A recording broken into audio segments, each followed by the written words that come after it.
Howdy, and welcome to another episode of Adult Onset Horsemanship. I'm your host, Daniel Dolphin.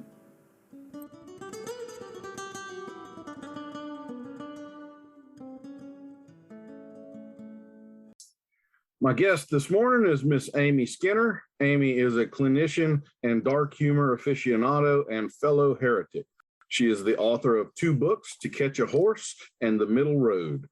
She has a classical dressage background, but she does understand feel. She's a military brat and a middle child, and an ever-curious student of the horse. She believes in training through relaxation to promote softness and balance. She has a YouTube channel and a Facebook presence that makes me feel very lazy. She is a self-described newbie who only won a blue ribbon one time out of a class of 1. And she has studied extensively under Theresa Doherty and Brent Graef. Amy, how are you this morning? I'm good. Your bio makes me sound really good. Well, that's the whole point. 1 blue ribbon. That's awesome. I apologize for being late this morning. I finished off the rest of the eggnog we had last night, and I've spent about an hour regretting my life choices this morning. So sorry I'm a few minutes late, but anyway. Well, we always start off the podcast with the lightning round short answer questions. So these are the icebreakers. Are you ready? I'm ready. I got to say, this is the only podcast that I have ever been nervous for. Oh, these questions, I had to study on myself. Like, what books do I like? What if I forget? No, don't worry about that. There's nothing right or wrong. So what is your favorite way to relax? Oh gosh. I like to watch the same show or movie every day. At the end of the day, I get a glass of wine and I watch the same show and just space out, which I enjoy for its predictability. I can absolutely relate to that. Yep. Morning or evening? Well, I have a 2-year-old, so they're both hell on earth. I feel like I'm allowed to say that because you have kids. So I like the middle of the day. Bay when she's napping. Yeah, nap time is favorite time. I gotta understand. Mine don't nap anymore, so we never have quiet time. Now it's when they go to school, but then they get home. Oh, yeah. You have homework. My 15-year-old goes to a charter school that's a STEM academy. He is regularly doing homework from the time he gets home to like 10 o'clock at night. It is, and that's I didn't crazy. have that much homework in college. It's absurd. But. That is crazy. Okay. Bay or sorrel? Well, I somehow ended up with like a billion bays. So I've grown fond of that color, but I've always been kind of a sorrel lover. Does pineapple belong on pizza? Oh, no, that's just offensive. Okay. Do you like a big crust on your pizza where like there's no sauce for the outer 2 inches, or do you like sauce right up to the edge? I like a big fluffy crust and I like to dip it in sauce. What is your pet peeve? Well, I have a lot. I'm a really pleasant person that hates everything. This thing that happens to me probably every day has grown to be one of my biggest pet peeves. And that is when people talk in a lesson so much that I can barely get a word in. Where there's this narration that is hard to break through and I have to interrupt them to teach. You could just put it, talking is my pet peeve. People just shouldn't do it. Once again, I certainly relate to that. I wish everyone had like an allotment that in today you can only use this many words, so use them carefully and only say things that actually need to be said rather than just narrating, oh, I'm walking to the grocery store right now. I mean, the story is fine if it describes the information that I need to know. But if it's like, well, I was born in 1972 and it all started from there. And it's just like, please let me instruct you. Favorite beverage? Well, coffee in the morning. And then we just pass the torch on to the wine. Okay. And then every once in a while, I'll drink some water when I start feeling really bad. All right. Something unexpected about you. Okay. What's unexpected about me? I mean, I expect it all. I am a huge lover of rap and hip hop. that's probably unexpected for a milk toast person. I didn't see that coming. So yeah, I love good old 90s hip hop. Well, the older stuff's a little, the stuff these days. I think it's really funny. They have one of those Instagram, TikTok trends of a song that's sung in Russian, and nobody realized it was Russian because we can't understand any of that stuff anyway. And then there was a whole thing of informing that in Russian it means this, and it's a terrible song. And I found that hilarious. Yeah, I am like a big peace, love, harmony kind of a person, but I like songs about like crime and murder. I don't know what my problem is. 90s hip hop is my thing. What superpower would you choose? Invisibility. Hands down. Go to the grocery store, disappear. Thoughts or feelings? What about thoughts about feelings? Feelings about thoughts. Okay. So you hide your feelings with humor. All right. That's very telling. All right. I mean, we have this middle child problem in common, so I'm sure that there's a whole lot to unpack there. Yes. The best senses of humor always belong to middle children. No question there. Overlooked, underloved. Decisive or indecisive? Decisive. That's a question that exists because of Maddie, by the way. Every question she was on the fence, him hawing, and so I decided we'd put that one in there for her. Do you have a favorite piece of tack or horse-related tool? I am a big whip fan. Okay. I can't do this. I really like a snaffle bit. And I like a good soft hackamore. Favorite book or movie? I probably watch The Lord of the Rings every day. So it's at least on in the background while I sleep. You have a favorite one, Twin Towers, Return of the King, which? The Two Towers is my favorite, yeah. Okay. That one's got the coolest action stuff in it. I like. And then I guess, yeah, go ahead. When the ants attack the tower is hands down the high point of the whole movie for me. It's all CGI. It's super cool. Yeah, it's super cool. Did you read the book by chance? I did when I was a kid. Or I guess my parents read them to us, but I probably need to read them again because it's been so long. I think that's the only series where I have liked the movie more than the book. Yeah, that's kind of what I'm afraid of because I'm such a fan of the movies that I'll read the books and not reread the books, I guess, and not like it as much. The books have some good parts in them, but they've got some lulls that you just have to push through too. Yeah, and I think my favorite book is Catch-22. That might be the best book ever written, in my opinion. Guilty pleasure. Putting my phone down and walking away when I'm on the phone with somebody who is talking for a long time. All right. I'm sensing this is going to become a short interview. You're going to get sick talking. What is your favorite dinosaur? See, I think I like the Velociraptor. I'm not like a real educated dinosaur person, and dinosaurs have changed so much since I was a kid, information about them and stuff, but I think I'm a raptor fan. Here's a fun fact for you. My youngest is a dinosaur fan, so I get a lot of dinosaur trivia. The first fossils were not discovered and recognized until after George Washington died. That's how old dinosaurs. So founding fathers of the United States of America did not know that dinosaurs existed. How about that? That is crazy. And have you ever had a UFO encounter? Yes, but I can't talk about it. It's a sore subject. A sore subject? We shouldn't probe it anymore? All right. No, I can't say that I have. I've had a lot of weird stuff happen in my life, but I can't say that I've ever had a UFO experience, which makes me feel really boring after listening to all the interviews that you've given. Everyone's like, oh, definitely have had a UFO experience. And I think it's about 50-50, and that actually has surprised me. I don't know. I wouldn't have thought many people would have admitted to it. Maybe it's becoming hipper or whatever. But well, aliens, wherever you are, I'm ready. Yep.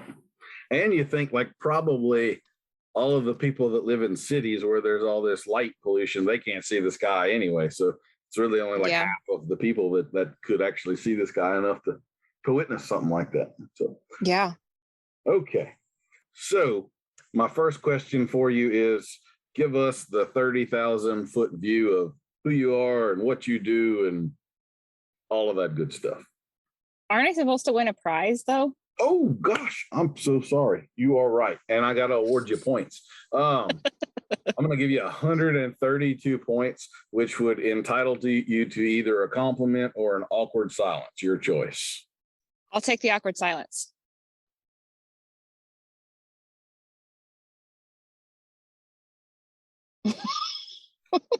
All right. That was good. I enjoyed that. I think everybody is shocked that that's the one you chose there. No compliments, please. All right. 30,000 foot view. Of what? Who I do? Who I am and what I do. In the horse world, and just sort of what your deal is, what makes you and your program, and all what that exactly stuff. Is my problem? Yeah, nothing doesn't have to be super detailed. There was somebody that mistook it for the 30-second deal. So I mean, you can go on a little bit here. So, well, in a nutshell, I do what's called postural rehabilitation.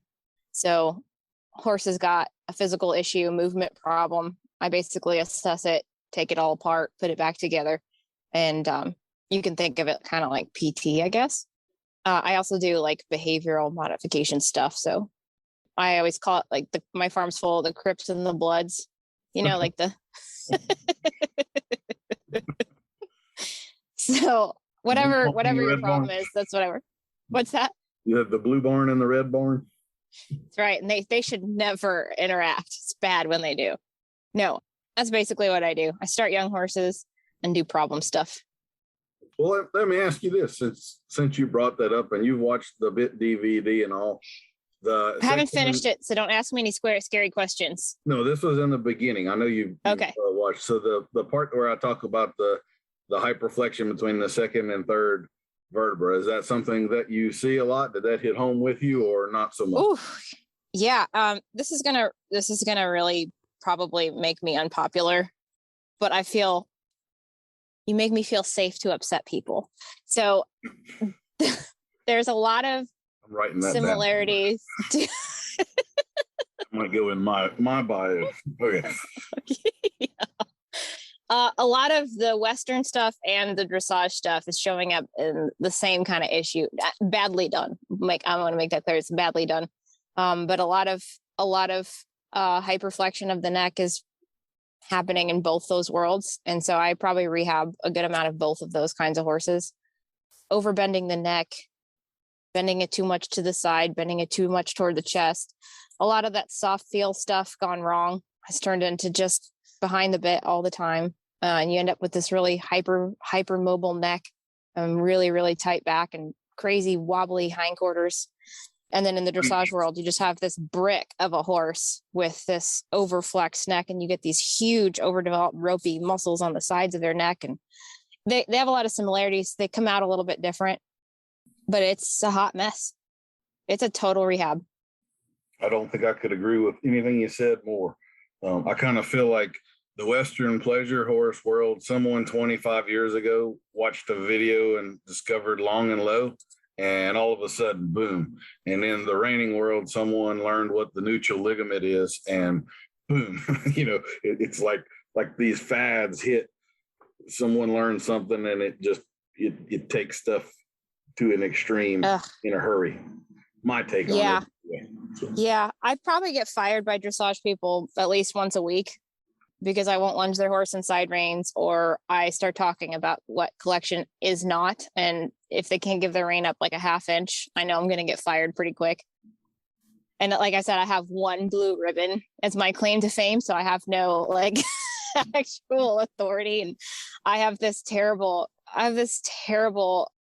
nature about me that the fancier the barn is, like if it's got a chandelier, I'm showing up in my blue jeans and a baseball cap, like out of spite. Like I will not be that person showing up in the little beret and breeches and dance code clogs to look apart, because I'm just a hillbilly by nature. So my favorite is when I show up and they're like, who the hell are you? And I'm like, I'm your teacher, man. I like it. There's Check, please.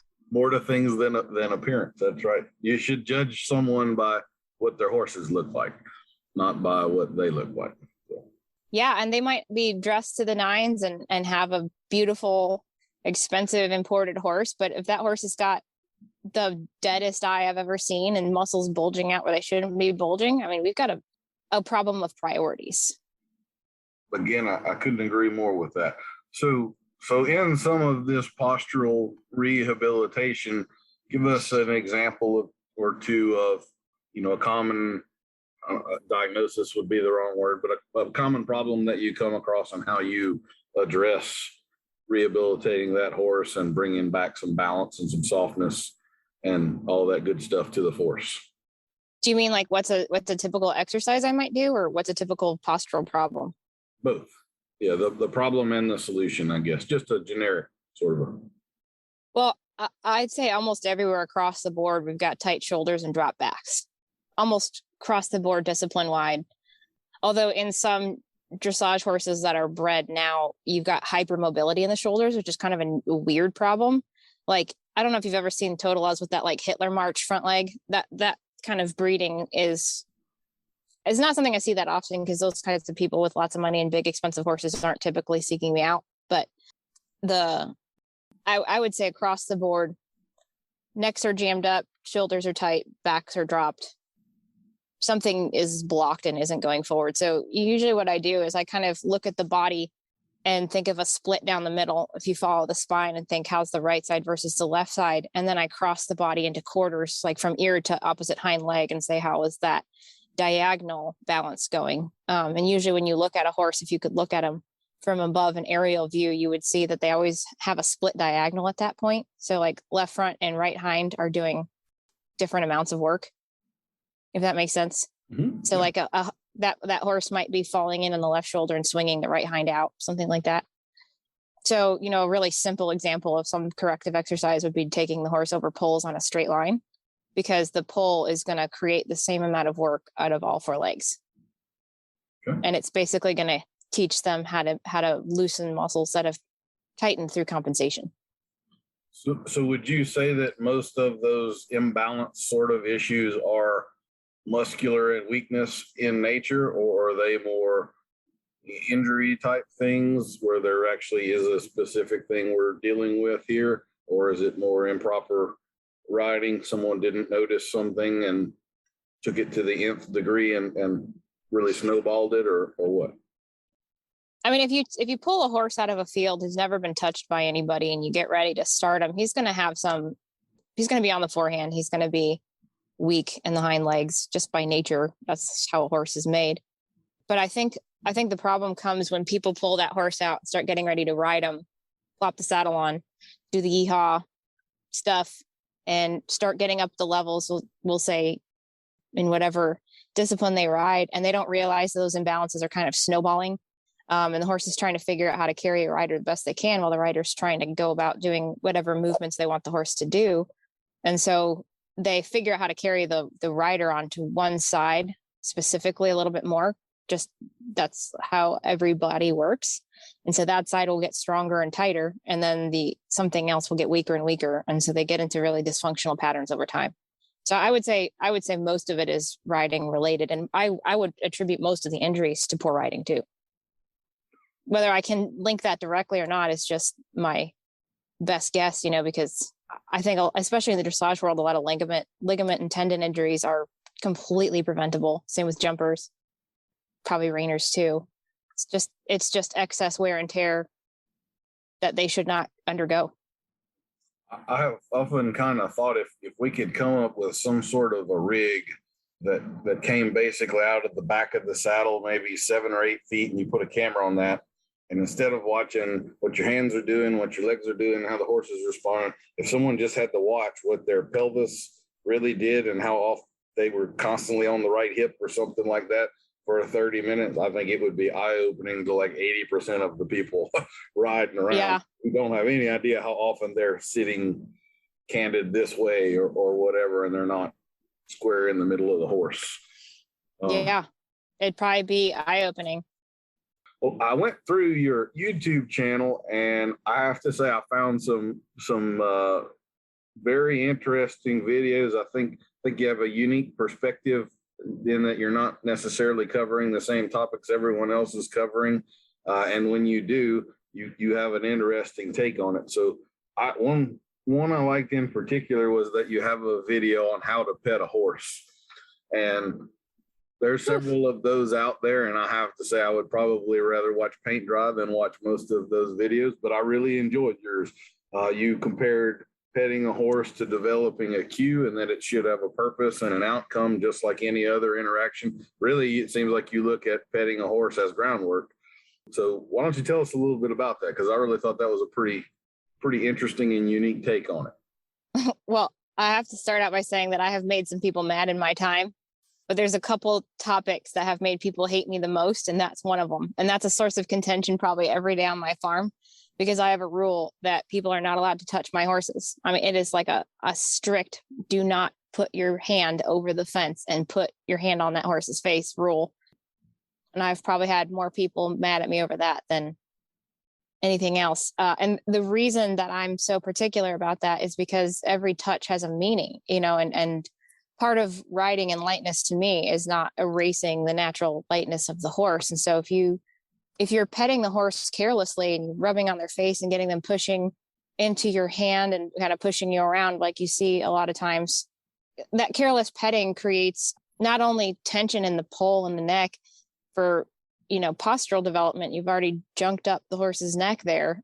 You're teaching them to cross through drive lines. If I'm going to move a horse with the least pressure possible, I want those drive lines to be really clear. So if I step toward a horse, that horse would be able to move away. If I step back, that horse would be able to move toward me. Those are natural in a horse until somebody blurs them. And so if you step into that drive line and erase it, then I have to go in and do a little bit more than I wanted to get that horse to move. And two, whenever you pet a horse, I'm looking for that to center the horse. So if I put my hand on the forehead of the horse, I don't want the horse to avoid or push. I want him to get soft right in the center of my hand. And I'm going to do that with my reins and my legs later on. And it's all systematic development, one step at a time, and it all blends to the next thing. And so to me, part of using the least pressure possible means developing things in layers that make sense and build onto the next thing. So, and then if my horse has lost his focus and he's looking off to the left, if I touch him on the right side of the neck, he's going to be able to swivel an ear that way. But if all I do is just carelessly pet, that's not going to mean a whole lot to him. Basically desensitize the horse to something to touch. Yeah. Should be pretty important. And people get upset because they're like, well, you don't love your horse and you don't want to reward him and pet him. That's not the case at all. I love my horse so much. I want to be able to reward him. And if you touch him too much, I won't be able to. I like that a lot. That's one of those things I've even seen. I'll say this is one of my pet peeves since you're a dressage person.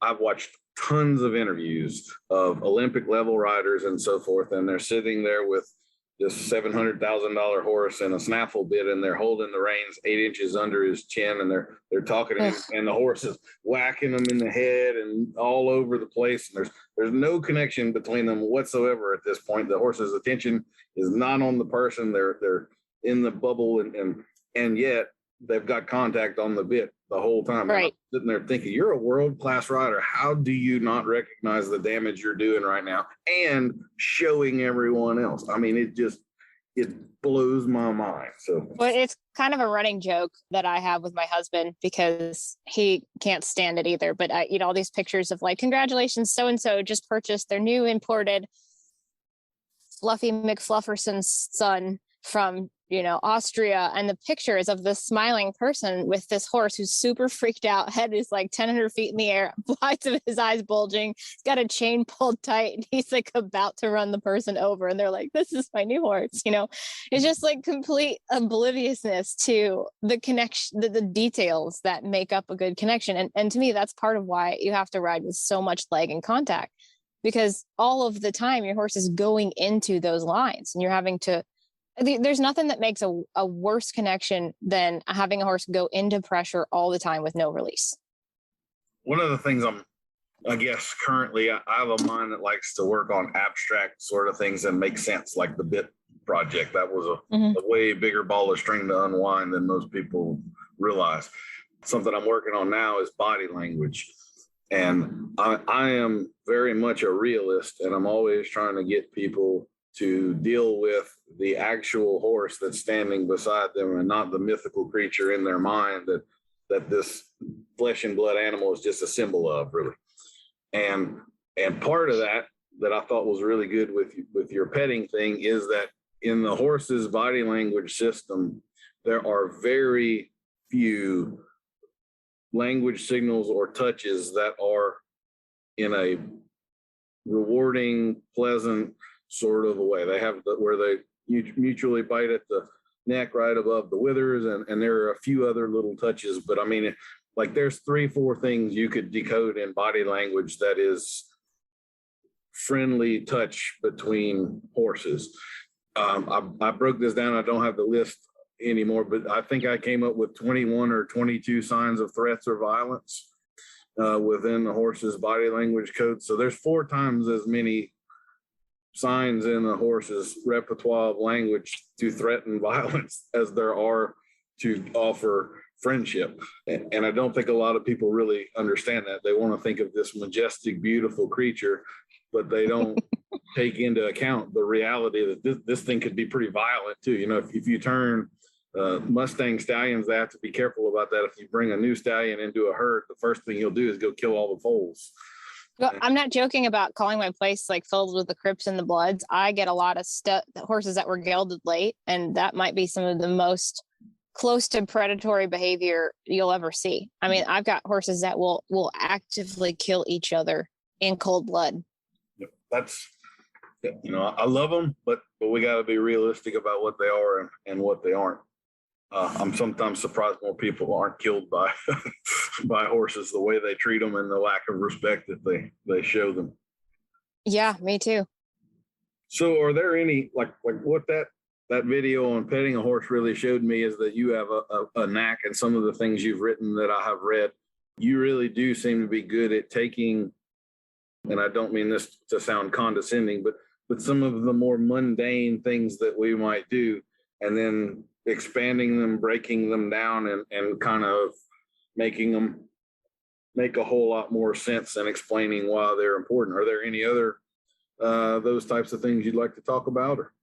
Well, I could talk about all of them. I'm a big picture person, so all of those details are the work to me. And you know, like how you halter them, how you lead them, how their ground manners are, how you saddle them, how you pick their feet. I mean, all of those things. I mean, it's as nitpicky as, you know, if you're picking your horse's feet and the horse jerks the foot away from you, that shoulder is going to have less mobility in the ride. I mean, it's probably not going to ruin your horse, no, but that stuff snowballs. And, you know, one of the biggest problems I see with the dressage world is they focus so much on the tricks and the riding and not at all on the details. You know, the horses are swishing their tail while you cinch them up really fast, and they're shoving the bridle over their head, and they're just lunging the crazies out of them before they get on, and they don't put care into the details of their life and the quality of handling. They're just getting on for the ride, you know, and that will deteriorate the quality of your rides. And I think a big problem in the dressage world is having to band-aid all of these things together, just like, you know, hock injections, stifle injections, behavioral stuff like using a chain. I mean, you look at the end of a dressage show, and I know I'm like shitting on dressage a lot because I love the sport. But you walk to the end of a dressage show and it's time to load all those horses up, and these are like national champions, and they've got to pull out the broom and do the human chain of arms to push that horse into the trailer, and that's a travesty. I mean, that's pathetic is what it is. If you don't have even the basics of horsemanship, how on earth are you showing upper levels? I remember there was a man I worked for in college, and he had a daughter. She and her husband both worked for the AQHA. And she had a big fancy Western pleasure horse, like a guaranteed top 10 in the world every year, sort of a horse. And she came through for a visit, and I hadn't met her before. And she pulls up in the driveway and she unloads the horse. And I was going to just take it to the barn and pop it in a stall. And I mean, this horse has been hauled to every show you can imagine, the biggest ones there are, for years and years and years. the 200 feet I had to walk to the barn was an adventure. Let me tell you. I mean, it was nuts. Yeah. I'm sitting there going like, how in the hell is this thing the horse they've been describing to me? So it's not just dressage that's of all of that stuff, but I wholeheartedly agree. I mean, it seems like people put the cart before the horse. They get so worried about the specific part that they miss the basic foundational type things that every single horse should be able to accomplish. Being tied, having their feet handled, loading in a trailer. I mean, don't get me started on being tied. It's a rare skill, I think, that a horse can tie without pulling the barn down. And I've just grown to not expect horses to tie. And it's, if I'm teaching a clinic, it's something that I am like on hyper vigilance for, is horses that are tied or cross tied anywhere, or people tying in the trailer before they close the ramp. I mean, I am on like wreck lookout probably the entire time. Like, I cannot go to the bathroom or relax without looking around the corner to see if that horse is going to be tied to something sturdy and not pull it down. Yeah. Well, we have come to our commercial break for our sponsor for this episode. So anytime I have a lady on, I try to have a female-oriented sponsor, and I think we got a good one for you here, Amy. So that's very PC of you. Thank you. This episode, well, just hold on, it won't last for long. This episode is sponsored by Long Piers Eatery. Ladies, you've endured a lunch or two with your husband or boyfriend at Hooters or Twin Peaks. Now it's your turn. At Long Piers, you'll be served by a shirtless Viking. Our Vikings are always at least 6'2" and must keep to a strict skin and cuticle care regime. They come in your choice of tall, dark, and hairy chested, or tall, blonde, and waxed. Enjoy a glass of wine with our complimentary heated blankets and soft slippers. Be visually entertained by our playful cats who have the run of the place, or our decorating staff who switch the decor hourly, or simply watch your significant other as he does his best to not make eye contact with your Viking waiter. Men get white wine half off on Wednesday and red wine half off on Friday, with an improving nod from you to your Viking that he listened to all of the details of your week without offering helpful and pragmatic solutions to your problems. He'll also get a free dessert if he manages to follow the ever-changing people throughout your stories that the pronoun she revolvingly refers to. Every salad comes with a complimentary bunch of French fries that he cannot touch, and a to-go cup that we fully intend you to drink 10% of and then leave in your husband's cup holder. Long Piers Eatery, made for women, and where you can order a man to make you a sandwich. You can always find us between Hobby Lobby and a way overpriced coffee shop that has no understanding of how to represent cup sizes. All right. Well, that's just $1 million idea right there. Although I could do without the cuticle thing. That, well, stereotypes, Who wants a Viking with dirty fingernails? I can't deal with a guy who's got cleaner nails than me. That's just a rule. Although that is a high bar because my nails are filthy. So I figure all people are different flavors of ice cream. Some people like vanilla, some people like Rocky Road. So we kind of touched on this a little bit already, but what would you say are the most common postural issues that you deal with? You mentioned jammed up shoulders a little bit. Is there, like 3 things that you just see all the time? You also mentioned hollow backs, I guess. So talk a little, how about this? This is one of those things, since you're here to represent the entire dressage world. Oh boy, they might have wanted to pick somebody better. Nah, you got to believe or who wouldn't expose the bad things that they do.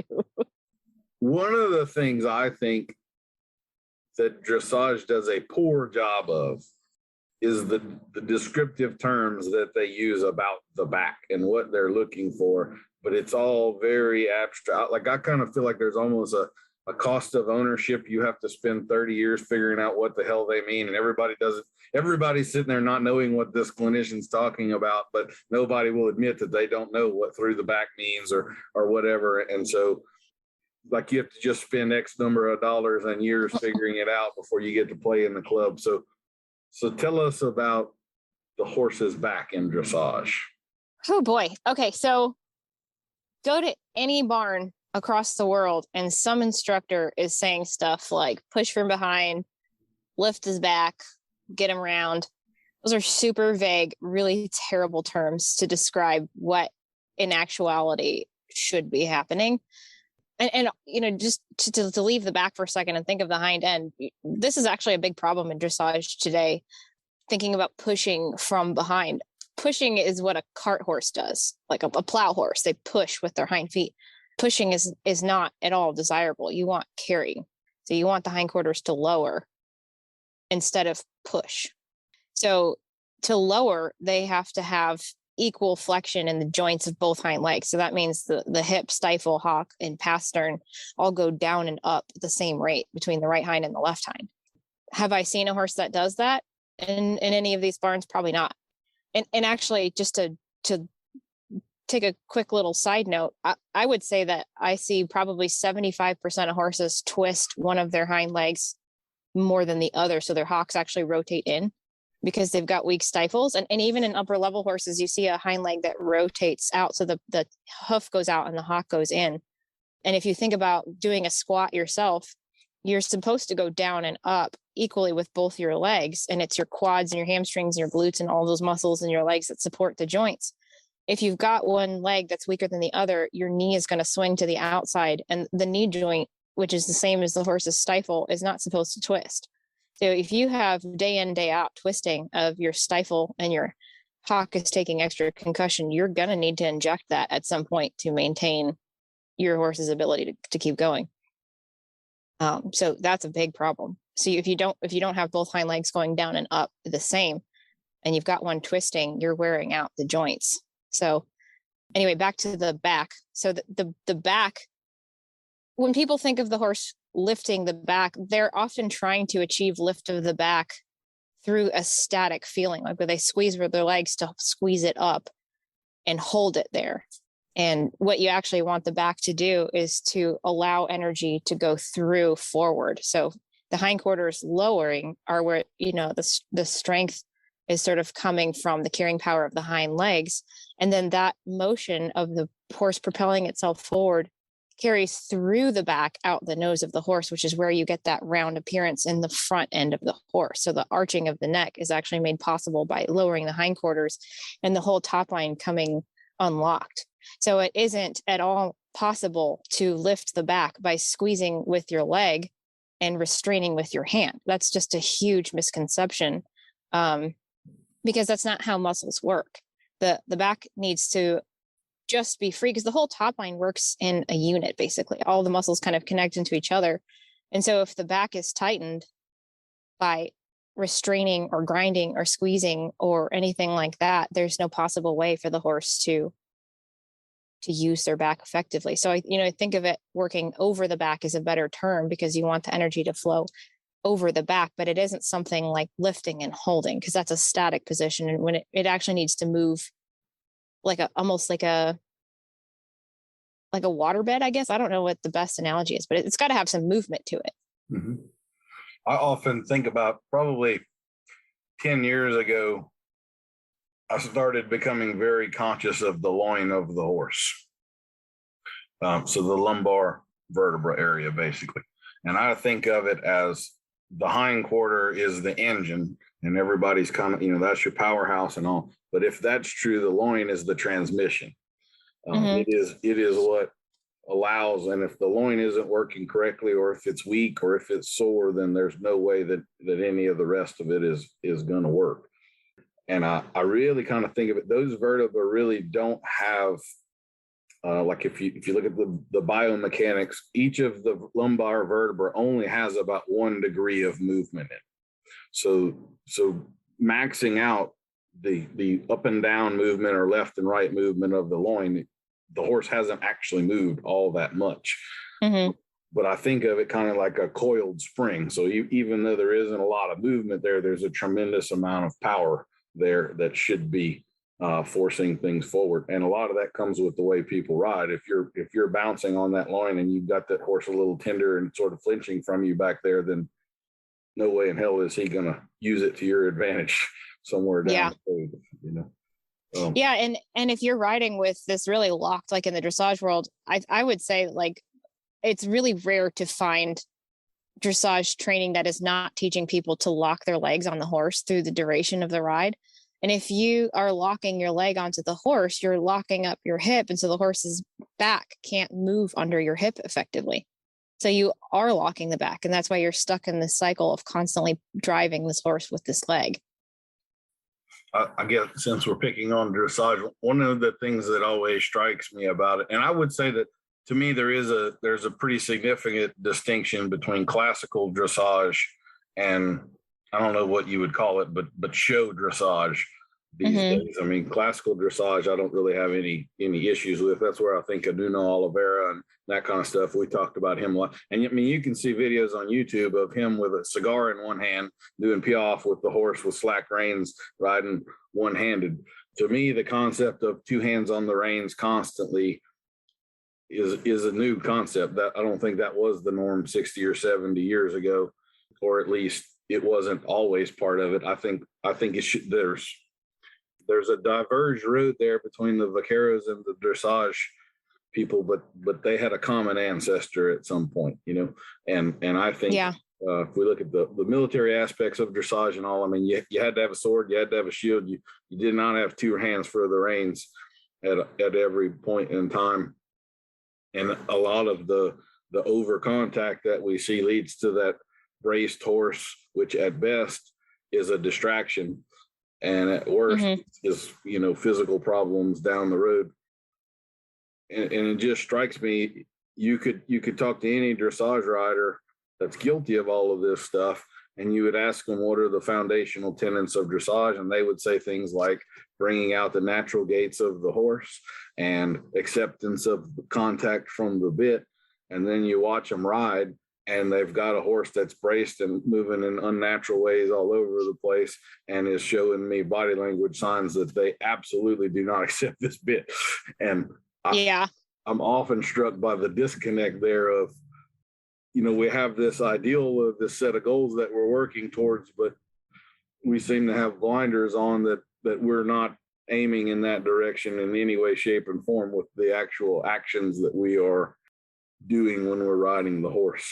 So anyway, I think there's just not enough good representation of what dressage in lightness looks like. I mean, there's certainly really good people out there doing really good work, but by and large, it's harder to find in your average. You know, if you're your average dressage amateur going to a dressage barn is going to find some form of restraint gear, side reins, draw reins, more leg, more hand, get him to accept the contact, get him more round. Things like that are going to be said before you can move on. So basically your horse should just never put his head up before we can move on to doing the tricks, and then we can go to a show. And I think the original purpose of dressage was lost. And I think of dressage as a therapeutic tool. It's there to improve the life quality of my horse. If I can get to a show and win a blue ribbon, that's great. But, you know, I haven't put a lot of emphasis on that just because I'm doing rehabs most of the time. But I don't think classical dressage and competition can't exist together. I just think it's harder to find. Mm-hmm. Well, and let me be clear, like I find the same thing in the Western world. I'm just picking on dressage because you're here. Like I don't think if you go watch a reining futurity and then you read the rule book that you're find a lot of similarities. I mean, we could pick on any discipline for a long time. In fact, I'd be more than happy to. I'm just such a delightful person. I just love to hate stuff. Okay, I'm going to change a couple of questions out of order here since we've kind of talked about some of the more advanced stuff.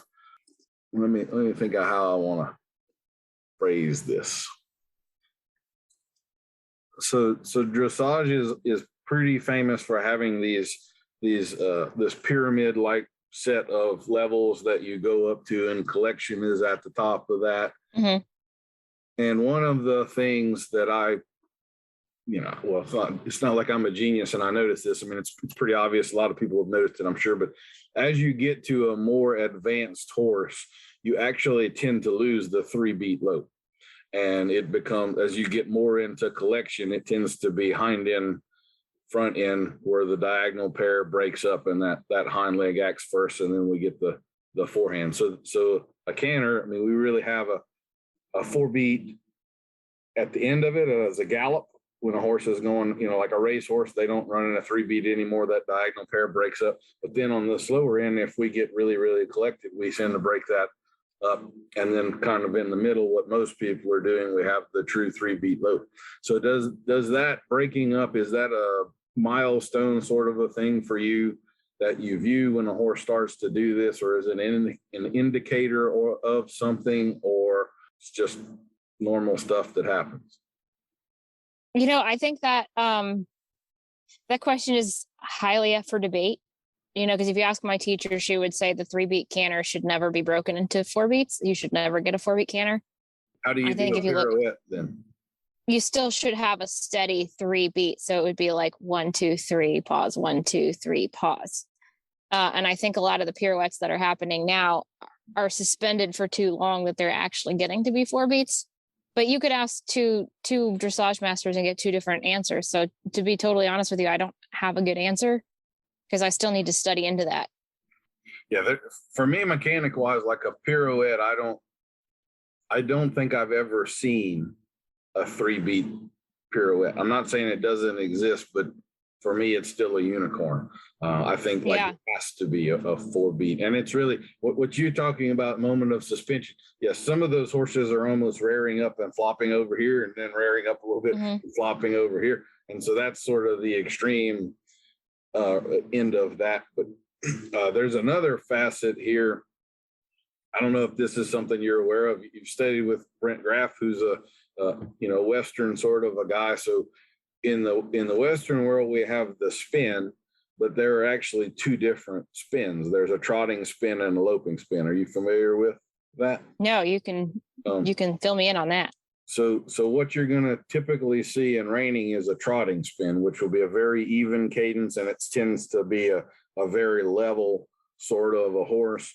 The vaqueros were more from the pirouette, the dressage common roots back when, and they tended to do a loping spin where the horse kept a very lopey type of a front end, and it's a little bit hoppier. So it's not quite as smooth and cadenced as the trotting spin. And it's also a bit slower. And it's one of those things that you almost never see anymore, at least not in competition. It used to be more with the rein cow horse type stuff where they're still riding in hackamore classes and spade bits. And I'm sure there are some guys that you still see there, but I don't see them in the top end anymore, I guess is what I'm saying. But anyway, that might be something for you to think about a little bit or chew on, and in 2 years we'll have a talk about it or something. So yeah, I think I don't know, are you familiar with Doma Vaquero at all? Mm-hmm. Yeah.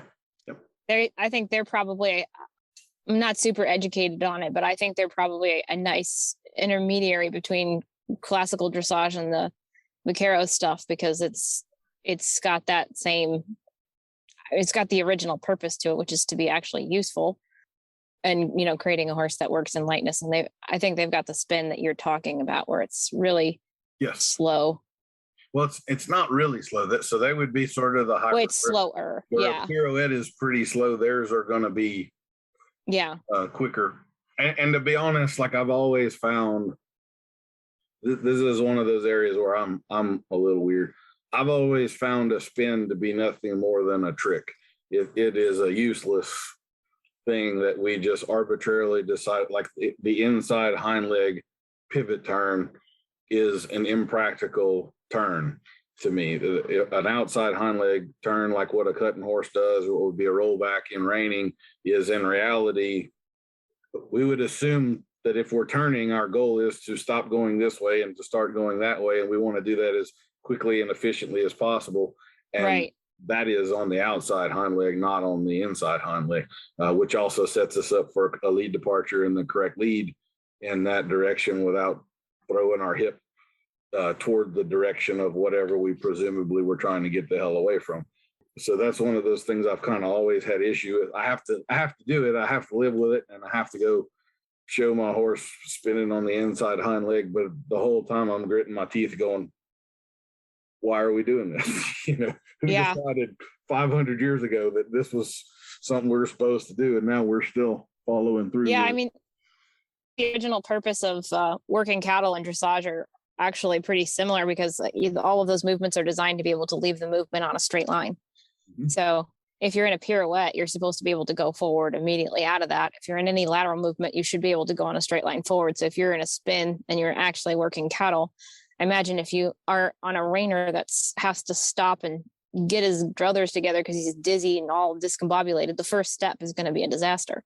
Yeah. Well, when I look at a lot of reining horses, they can't go forward without some recouping. Yeah, the spin is one, like I've never seen a cow that could run around me in a circle that fast. It's just not really doesn't have a practical purpose. I mean, it's still cool. Hey, you want to show your horse Spanish walk, right? There's no practical purpose to that either, but it looks really cool. So I don't have any problem with it. But, I guess if you need to, you're here to pick up a bride you've never met, you need to make a big entrance to the gate, then maybe that's the purpose of it. Anyway, since we're kind of talking higher level stuff, and I'm a bit guy, and you probably haven't gotten to this part of the DVD, and that's perfectly fine. I read one of your articles where you were discussing the double bridle and your fondness for it. So tell us about a double bridle. How does it work? What's the concept there? What are you looking for? And when would a horse, in your opinion, be ready for a double bridle? Well, I think it's important to preface by saying that I am by no means an expert in the double bridle. The only experience that I have riding in a double bridle is when I was at the Spanish riding school, and here or there riding a few schoolmasters. So you need to take anything that I say from here on out with a grain of salt. That being said, when I was riding those horses in the double bridle, the feel of what you can get achieved with the double bridle is totally unparalleled. And I think one of the criticisms a lot of people have is like, if you can get it in a snaffle bit, why would you need the double bridle? But the double bridle provides you a type of finesse and a type of subtle communication that you just can't get with just the snaffle. So the double bridle is a Verdun and a Pelham, which is just like basically a little snaffle and a leverage bit. And you have 4 reins, 2 reins in each hand. And so what you can do is really small, subtle communications on one rein or the other, depending on what you might be wanting to do. And you can create really beautiful, artful riding with it. So I'm a big fan of the double bridle simply because of the precision and the quality that you can get. But it's only for a horse who's very supple, very straight, very, very educated. Because if you put that in the mouth, like it's common, a lot of people are using that for control when they have too much horse in their hand. And so when they drive the horse forward, they need more restraint. And that's not at all an appropriate use of the double bridle. I've met very few horses who should have a double bridle on. And I've never created one myself because I'm mostly rehabbing. All of my own personal horses are rehabs. And so it's like, you don't start at ground zero. I start at -2 bazillion and I'm working my way up to ground level. And eventually maybe I'll put out a horse that's finished. I would love to, but it's just not my current reality. But there's just no feel. And I'm sure you feel this way about the spade bit and another thing, which I'm not educated about at all personally. Well, my next question is if you had ever really ridden a bridle horse in a spade bit, but So I did ride one once, and it was amazing. It was super amazing. I didn't know what I was doing. I probably screwed it up, and the owner probably had to fix it after I got off. But it was a really cool feeling. And it was kind of the same thing, like just so much finesse with so little. Like you actually have this enormous responsibility in your hands to be very precise and careful about what you're doing and to really focus on your seat and your body first before you go to your hands. And when you go to the hands, you try to do everything on the Verdun and use the Pelham for certain moments. But like if I were to go from, so there's a movement called the zigzag in dressage where you're basically in a canter and you do a half pass to one direction, flying change, half pass to the other direction, flying change. The amount of precise communication you can get that quickly with a double bridle is unparalleled, because you have like 3 seconds before you have to do a change again. Everything is going, it's all happening really, really fast, but it needs to be done very gracefully. So you can't like monkey your way through it and just hop on over to the other lead. And a double bridle is a really artful tool to communicate a change of bend. It's not a collection tool. It's not making your horse collect. It is a tool to use when your horse is collected. And personally, I'm a huge double bridle fan. I've got one hanging in my house and I just look at it every day. I'm like, someday I'm going to put this on my horse, but that day won't be anytime soon, and that's okay. Well, I like that. There was something you touched on right there, which was straightness, and something set me off on the straightness train here about a week ago. I don't remember what it was exactly, but why don't we talk about that for a second? Because I feel like that's one of the very misunderstood terms out there, and I think there are a lot of people, including professional trainers, that are aiming for this term straightness, and instead they are promoting stiffness. Yeah. And I don't feel like the two words are synonymous in any way, shape, or form. So what are your thoughts on straightness? Well, simply put, straightness is just all four legs going the same direction at the same rate. That's an oversimplified answer. But if you really look into the details of straightness, you've got the same amount of length. The body has the same length on the right side and the left side. So you've got some symmetrical muscular development and the same amount of carrying capacity in both hind legs. So what a lot of people in the English world are doing, I actually think that the English and Western worlds are going about both of these things pretty different. Like, I think a lot of the Western world focuses on a lot of bending to create straightness, and a lot of the English world is focusing on just riding a horse straight forward with no bending. And I, with most things, like to think the answer is somewhere in the middle, because if you only go forward on straight lines and you're not attentive to rhythm and even lengths of step, it's really easy to just develop rigidity.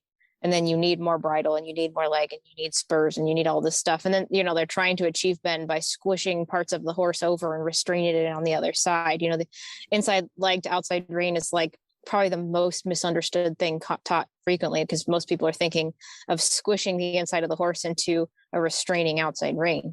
And that's a really rigid horse. But, if you've got the other end and you're folding your horse in half all the time, you're washing the hips all over the place, and you're not going to be able to get even lengths of stride between front and back. If you do that to the extreme, you're going to have a really floppy, wet noodle. And, it's kind of discipline dependent. You've got the hunters that often get really rigid and really it's like riding a rocket sometimes. There's no bend in there whatsoever.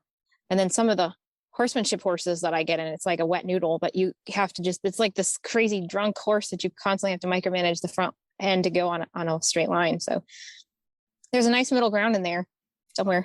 I agree. I tend to like my horses a little more on the noodly side than the stiff side. But one of my big milestones, and there's an exercise I call the purposeful circle that we start out at every clinic, but I want to be able to walk a horse in a pretty purposeful moving out walk on about an 8 or a 10-foot circle.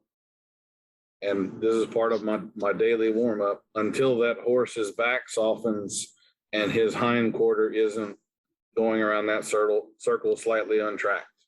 And I think probably 95% of the horses in this world can't do that. Yeah. And to me, that's something that should be like a goal for the first 30 days of riding a colt or something like that, and then should be maintained throughout that horse's life.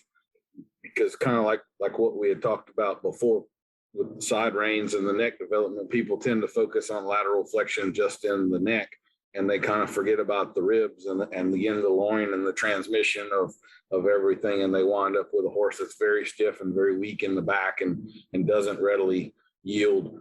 I've had in clinics, there's an epidemic of people doing groundwork exercises and untracking the hindquarters about 8 billion times. And then they come to a clinic, and I promise you that person can't take their leads correctly. Yeah. That horse has his hindquarter is just like a flag in the wind blowing around back there. Yeah.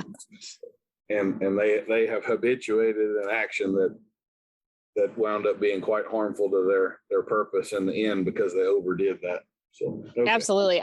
I think that can be way overdone easily. And that's I think the take home that most people, when they go to a horsemanship clinic, if you've got the big cowboy hat type guy, you're going to go home and untrack the hindquarters 10 bazillion times and create this type of horse that is going to cross canter and not be able to walk a straight line and fold his neck all around.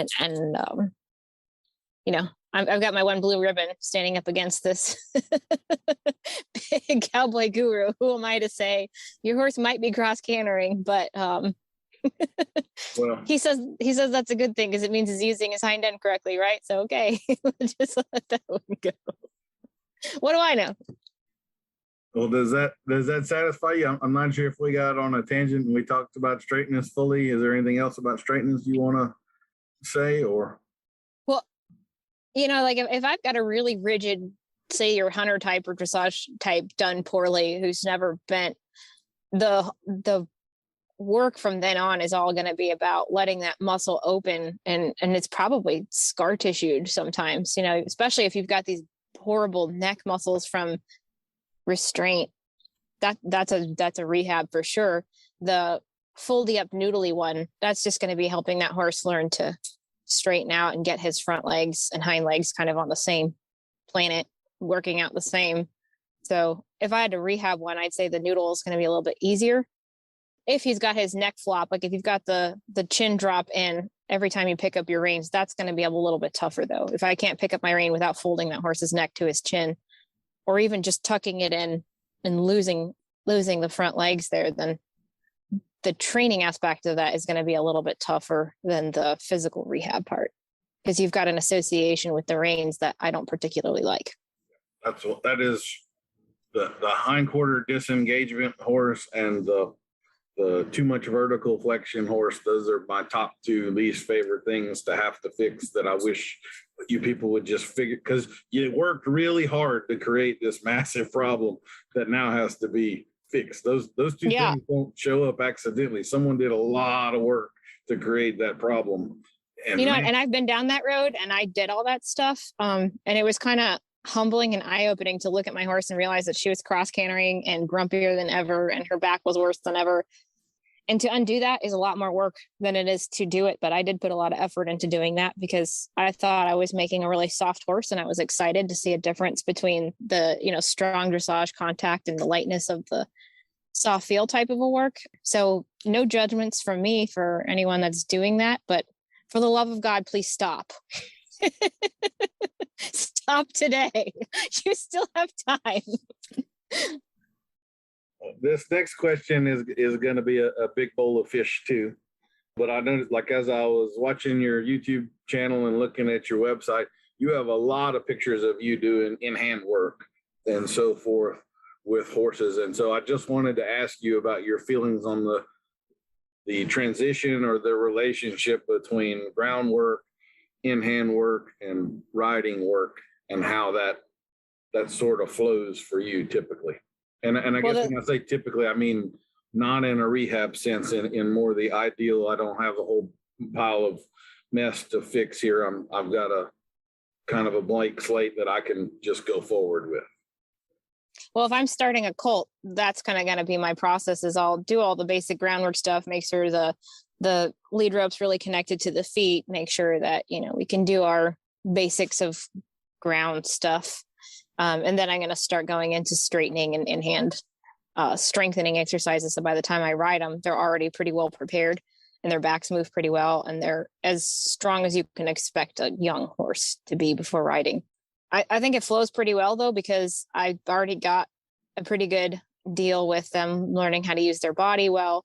They already can carry a saddle while keeping their back loose. They can already understand how the bit works and what it's supposed to do. They're not tight about any of that stuff. And then by the time I get to riding them, I basically just start out riding the same movements that they would be doing in hands. Actually, my favorite way to do this, and this is not going to impress any cowboys, but my favorite way to do this is to have either me up there or somebody up there while doing in hand. So they're basically just carrying me and I'm on for this little pony ride. And they're basically learning how to carry the weight in the same postures that they are doing in hand.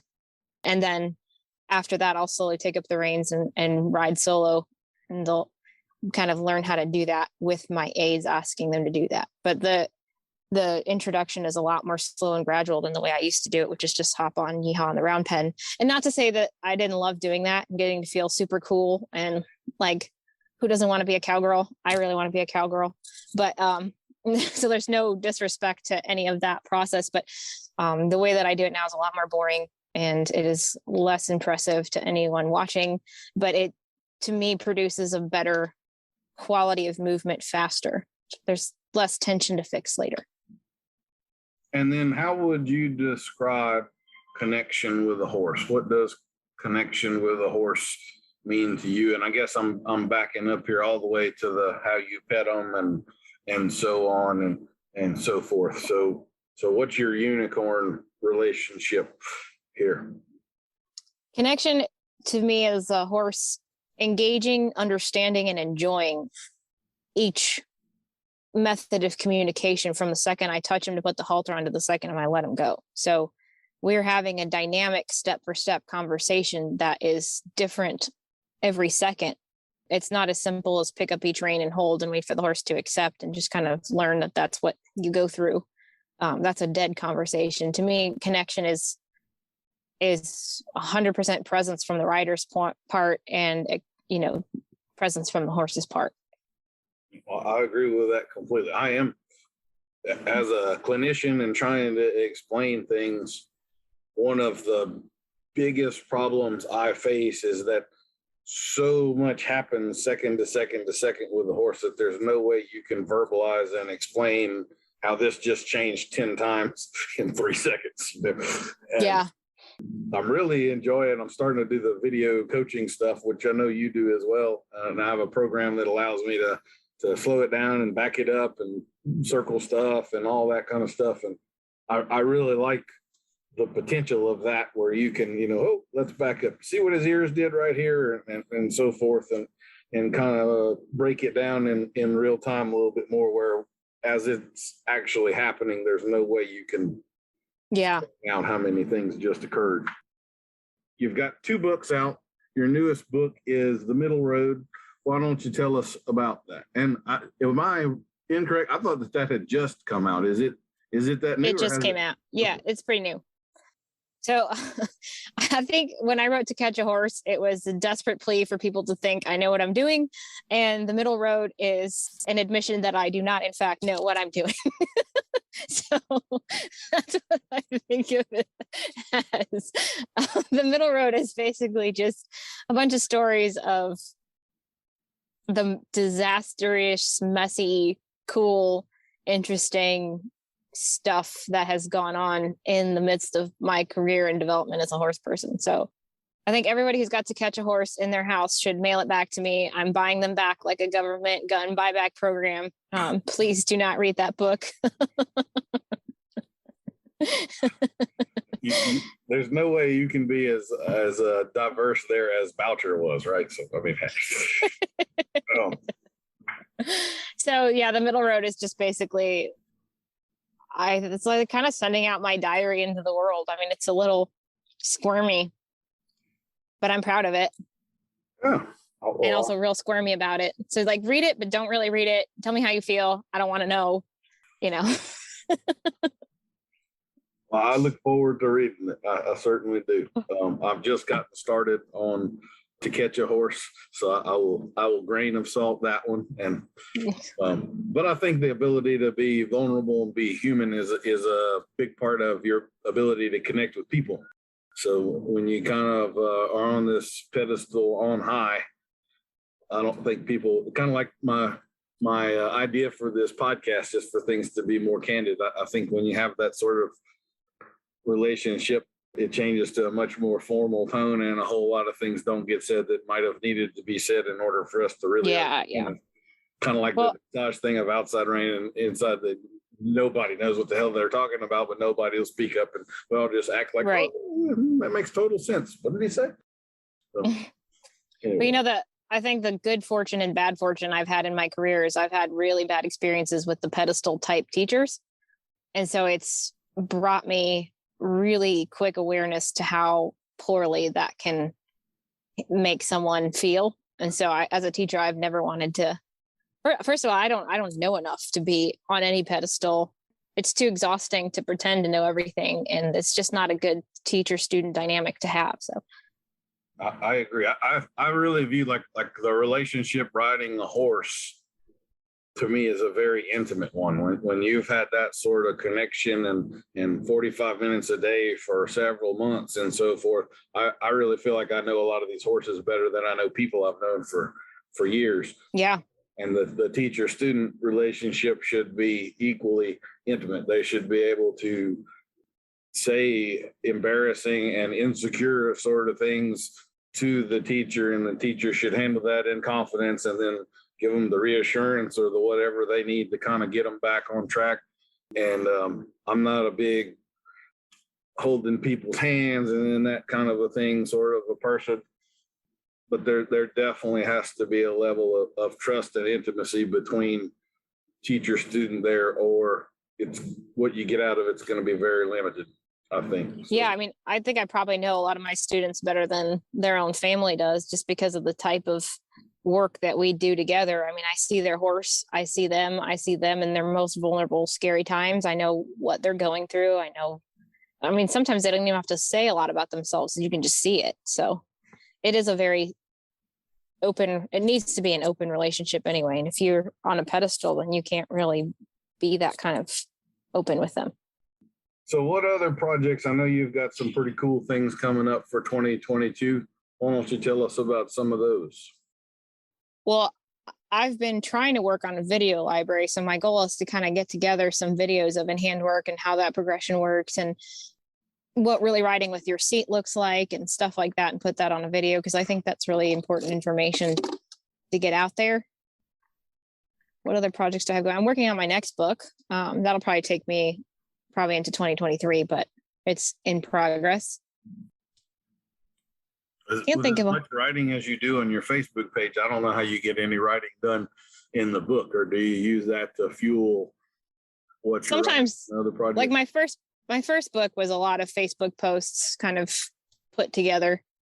My second book was some, but most of it was exclusively for the book. I don't know. Writing is really easy for me. It just kind of comes out. Doesn't really take me any time. I don't have to really sit down and think it up. And if I do have to sit down and think it up, it's just not really going to work out. So it's just whenever it hits me in spurts, I write it down. My life used to be like that. And then I had kids, and now every 15 seconds, someone says dad, and my whole little black of what I was trying to get on the page just got wiped clean. And now I have to refigure out what I was saying. And it's a mess. Yeah, most of my writing happens when I'm out working a horse. I'll be like in the middle of doing something and I have to stop, sit on the fence and write down something in my phone. Because once I get inside, I've got a kid climbing up my body like a gorilla on a tower, like King Kong. Don't you have a clinic coming up, a collaborative type? Oh, yeah. Yeah, so I've got a collaborative clinic with Jack Ballou and Katrin Silva. I've got 3 of them this year. One of them's in New Mexico. One of them's in California. One's going to be in North Carolina. That's going to be really fun, I think. I'm really looking forward to that. Those are 2 really well-educated, really cool girls. Well, they're women. They're ladies. They're not girls. That's about all I have written down. Is there anything else you wanted to talk about, or is there a big hole here that I have skipped that I was unaware of? Or we haven't really talked about my dog yet. I mean, she's like awesome, perfect, well-behaved. She does not grab tails, never has, never will, never does anything wrong. Everyone adores her. She's the epitome of well-behaved Blue. She understands sarcasm pretty well, speaks that fluently, or oh yeah. So do you have a trick as to how to best throw a bridle at the dog so that the bit makes contact rather than the middle or anything? Because there's a certain balance there. It's like a slingshot. I mean, it's a perfect flinging. So my dog actually is super obedient. She will stop anything the second I tell her. The problem is the minute the command is over, she goes right back to it. So the thing with my dog is she's just high octane, and she wants to have me tell her what to do all day long. And if I don't tell her what to do, she goes and gets into trouble. She's got a thing for hoses. So every hose on my property that's connected to the spigot is just like ripped to shreds. She can go and grab it and just tear it up. We have a cat epidemic out here. My wife is a cat lady, and so we've got a pile of barn cats that is growing all the time. And I'm not a cat person, but several of them apparently think I like them, and they come visit me when I'm out in the arena and the round pen all the time. And I'm working a horse, and all of a sudden, oh crap, I got to go shoo a cat out of here before it gets run over and killed. Oh yeah. I've got one that has tried to climb. Of course, I didn't catch that on camera. I mean, that could have been a career making. Barn cats have almost ended my life. I remember one time I was riding this Frisian quarter horse cross colt who might have been the best bucker I have ever sat on. And a barn cat jumped down from the rafters in the indoor onto his butt. Cat went down, horse went up, and I swear I could have reached out and grabbed a rafter. And I cannot believe I stuck that. It is not through it was just luck. I am not a good bronc rider by any means. Well, that does remind me of a question I was going to ask you. So you're writing a book on gnarly horse tales. Would you share some interesting happening with us now, or about in my book, or something that's not in there? That's fine. The horse life tends to bring about many near-death experiences and good tales for later. They're usually not a lot of fun when you're in the middle of them, but when you can breathe a sigh of relief, then they're fun to talk about later. Ooh, let me think about that. I've had a lot of wrecks. Actually, a lot of the reason that I spend so much time doing in-hand work now is because of a lot of the wrecks that I've had. I can remember one time I was interning with one of my earliest teachers, and I was riding her horse. And at the time, I used to carry my McCarty rein in my belt loop, and I had just set it just so that the loop was long enough that the tail was about the same length. You know what I'm talking about? The tail and the loop were the same length. So I had her horse up on a pedestal. I put his front feet up on the pedestal, and on his way down, he tripped and fell. So of course I rolled off, and I was on the ground, still connected by my McCarty rein. He got up and spooked at me being attached to him in that way and bolted and was basically running around the arena, and my McCarty got stuck. So I'm basically being drugged and hitting every fence post around the arena. And I finally got it untied while being drugged and got loose. He stopped. I got back on him. My teacher didn't see a thing. Turned around. She goes, "Why are you down there?" I'm like, "Are you kidding? Did you not see You need to get a drink real quick. I'm good." I was just like, "I just shit my pants, so I'll be right back. I've got to go get some new clothes." It was just like, I'm not one of those people that panics in a near-death situation. I've had enough of them to know that I am very clear of mind. But after they happen, I get the shakes, and I'm like, I need a moment. To me, that's a good correlation for people that are dealing with horses that go to fight or flight really easily. Absolutely. If you have gone through enough of that stuff that you're now the kind of person that can kind of walk through the fire without flinching, then it gives you an empathy for what has to happen to the horse. And it isn't babying them. It's, you got to be willing to do the push until it doesn't elicit that response anymore. I often think a lot of people are just too damn timid to ever get the problem solved, so. I'm really good in a near-death situation. If you are in one, you want me in there. I've been in a lot, and I can keep a clear head the whole time. And I actually get really annoyed by screaming around me. Like the thing that I think about when I'm in a near-death situation is, will everybody just please shut up? I am trying to save our lives.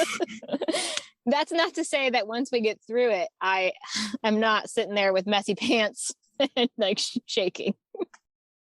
Okay. But in the middle of it, I can think very clearly.